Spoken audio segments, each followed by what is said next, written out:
बुझाता कि तहार बिगड़ल तकदीर बा। तारा के देखला के बाद ई बुझाता कि तहार बिगड़ल तकदीर बा। सन ओइसन जहांगीर बा।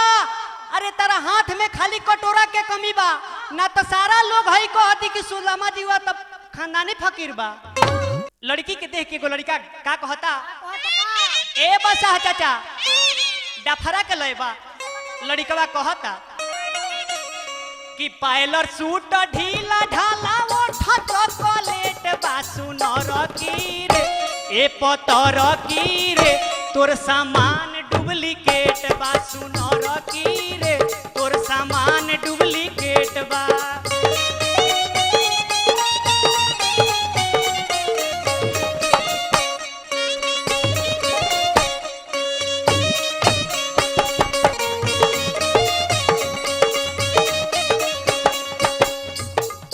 नीचावा से ढीला ढाला ऊपर आ सकेत हो, डेट देखे गोरी काहे करत नहीं खुभेट हो। नीचावा से ढीला ढाला ऊपर आ सकेत हो, डेट देखे गोरी काहे करत नहीं खुभेट हो। पतरी कमरिया ताहर पातर पिठिया पेट बा सुनर की रे ए पतर की रे तोर सामान डुप्लीकेट बा।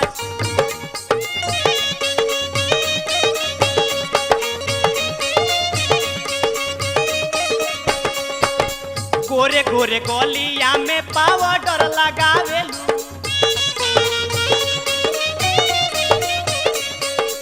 ओठे ओठा लाली माथे बिंदिया सजावेलू। गोरे गोरे गलिया में पाउडर लगावेलू, ओठे ओठा लाली माथे बिंदिया सजावेलू। गलिया बुझाला कि अंडा के ऑमलेट बा सुनर की रे ए पतर की रे तोर सामान डुप्लीकेट बा सुनर की रे तोर सामान डुप्लीकेट बा।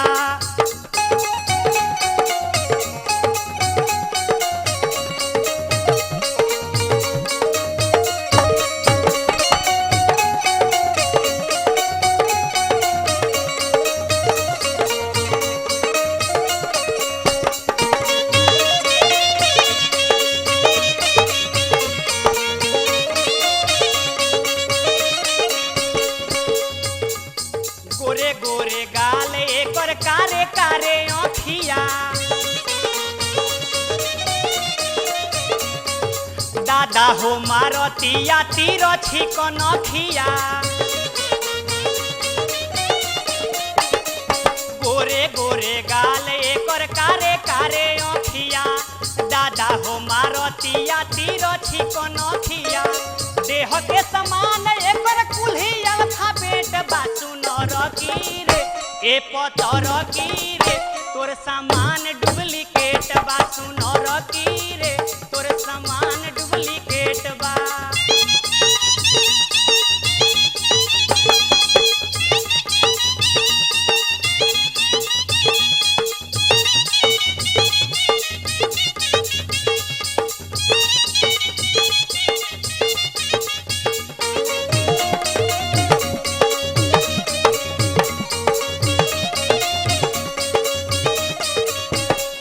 सुमन सुरीला जवानी ओ सोनासी,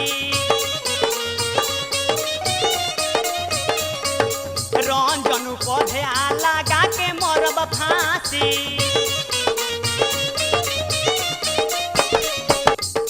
सुमन सुरीला जवानी ओ सोनासी, ओइ बनाही रंजन लगा के मरब फांसी।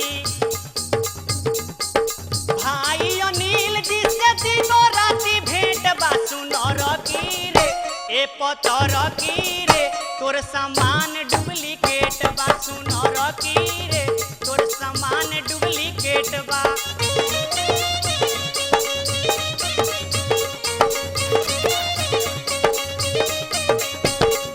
पायलर सूट ढीला ढाला ओठ चॉकलेट बा सुनर की रे ए पतर की रे तोर सामान डुप्लीकेट बा सुनर की रे तोर सामान डुप्लीकेट